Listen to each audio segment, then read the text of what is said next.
Hello, welcome back to Path to Wellness with Miriam. Today I'm going to show you how I bake my muffins.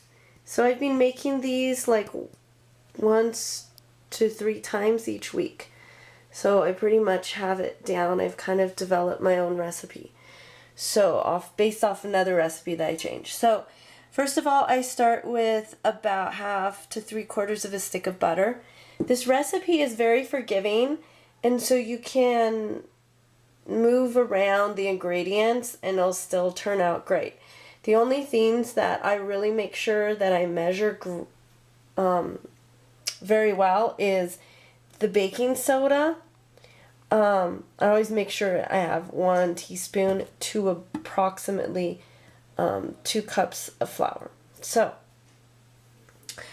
we have the butter. So the first thing what we're going to do is I'm going to put a little bit of sugar in with, so here's my sugar. I like to get the organic sugar from Kirkland, the Kirkland brand from Costco. So I put about, this is a 1/4 cup measuring cup, so I'm going to put about, maybe a little more, about 1/8, so a little more than 1/8 cup of sugar in there. And then I'm going to cream it all together.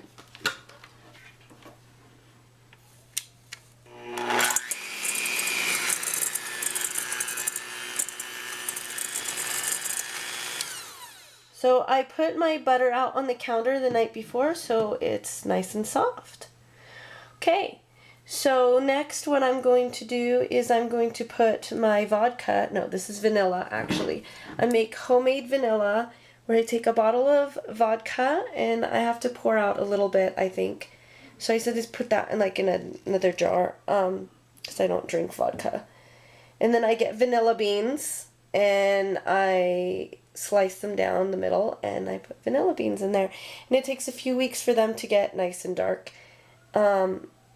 If I wanted even darker vanilla, I could put more vanilla beans in there. So I don't measure my vanilla, but I just put like a splash. Oops, that's a little bigger than normal splash. But if you like to measure your vanilla out, I would say like a capful. I would use less if you're using a store-bought vanilla extract because my vanilla is a little bit on the weak side.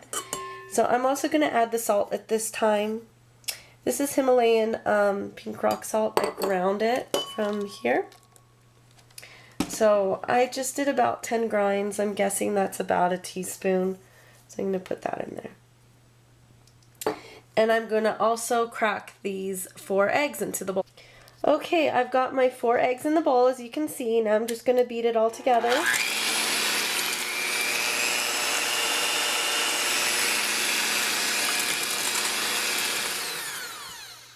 Okay, at this point I add my cinnamon or my pie spice. This is some homemade pie spice that I made with ginger, cardamom, nutmeg, allspice, and cinnamon. So I just shake a large amount in. I'm guessing like a couple of teaspoons, maybe 3. Really, it depends on how you want, if you want a nice flavoring or if you want to make them more into spice muffins. So today I'm going to make them a little more into spice muffins and put a little bit more than I normally do. Also at this point I'm going to put in my pumpkin. You can use about 1.5 cups, I'm guessing, to 2 cups of pumpkin. This is some pumpkin that I pureed and put in the freezer, and I defrosted this in the fridge, and now I'm going to add it in. Okay, there's the pumpkin added in. Again, this recipe is very forgiving, so you can add any kind of squash you want to. You can make this with zucchini, you can make it with any yellow squash, butternut squash. You can even put bananas in it. In fact, the original recipe was a banana bread recipe. So there, you can see that there's like little chunks in there. That's just little chunks of butter. Don't worry about the little chunks of butter in there. They will melt into the muffins, and it's turned out okay. Again, very forgiving recipe. So next what I do is I add some of the flour in. I like to add the flour in a little bit at a time. So I'm using right here about a 1/3 cup measuring cup. So yeah, I'm going to be putting a lot of scoops. So I'm going to add half the flour right now. So 1 cup of flour. And then I'm going to get my baking soda and add it on top of the flour. And my baking soda is the one thing that I do measure out. So here it is, 1 level teaspoon of baking soda. So now I'm going to beat this together.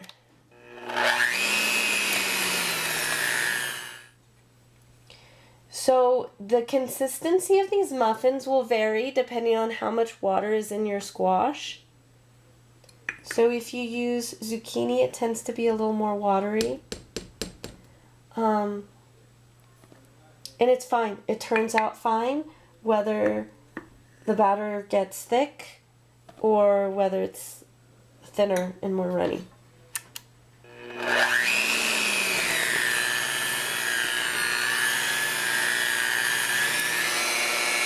Okay, and this is how mine's looking today. So next what I'm going to do is I'm going to get my beater put away.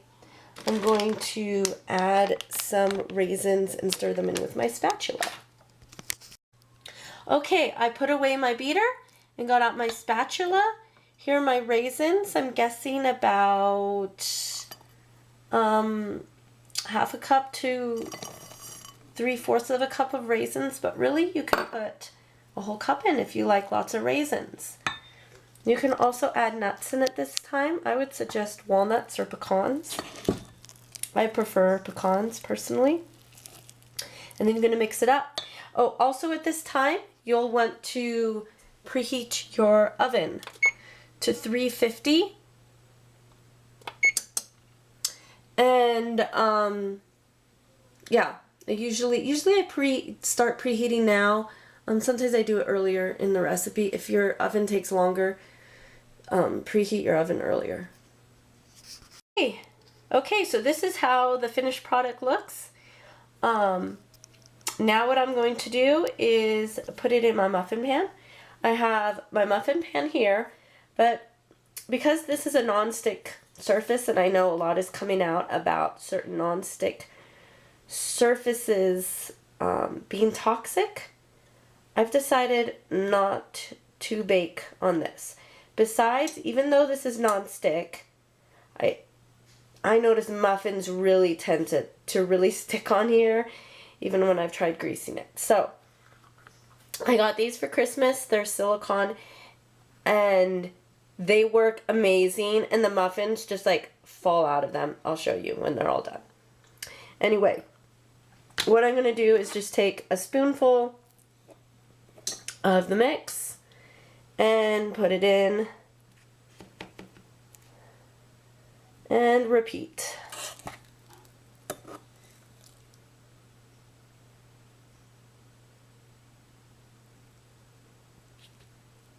Now, we are at high altitude, so I know that affects baking times. And the turnout, I don't know if baking soda reacts differently or anything. So I don't know if these would overflow if you're elsewhere. But this is about how I do it. I make sure there's a little lip, that I don't fill them up all the way. They tend to rise a little bit, especially in the middle. They tend to go way up high, like store-bought muffins. Okay, I'm going to get the rest of these in here, and then what I do is, because these are like jumbo muffin liners, I just put them in here, but they don't fit down all the way. You can see that. See, but this just holds it better than just a flat tray. I could put it on a flat tray, but it holds it a little bit better.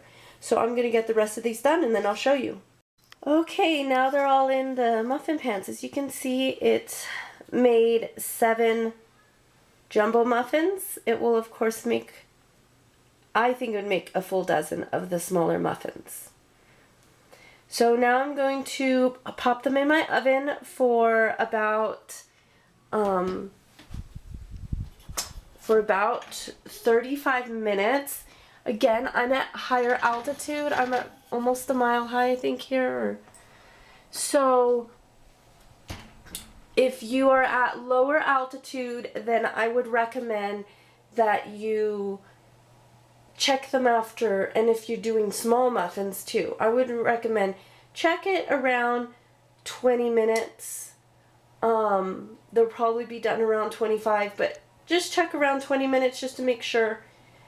I would suggest putting a wooden toothpick in the center, making sure they look a little brown. I'll show you in a little bit here. So I use just a big chopstick because we don't have any toothpicks in the house. Okay, so that's what I'm going to use, and I'll see you in a bit. Okay, it's been almost half an hour, so I thought I would take a look at these muffins. They're looking like they do when they're done. I don't know if you can see them clearly in this light, but they are a little bit brown on the top. So what I'm going to do is I'm going to poke a hole with my handy chopstick. See how that lifts up? That is done. Chopstick is totally clean. So now I'm going to pull these out of the oven. Now I've got more breakfast stuff on the stove. Usually I put the hot stuff on the stove. So look at that. I have some berries, some frozen berries, defrosting the pan, some lovely bacon. So I'm going to get out all my pot holders. These are ones I made as a kid. So I'm going to put them out to protect my counter. And grab another one over here. And take these out of the oven. Okay, I'm going to put down the camera. I'll be right back. Hey, these are the done muffins. So now what I do is I let them usually sit for a little while, and then I'll pop them out, and as you can see, they pop out really easily. Whoop, they're really hot. But see, they pop out really easy.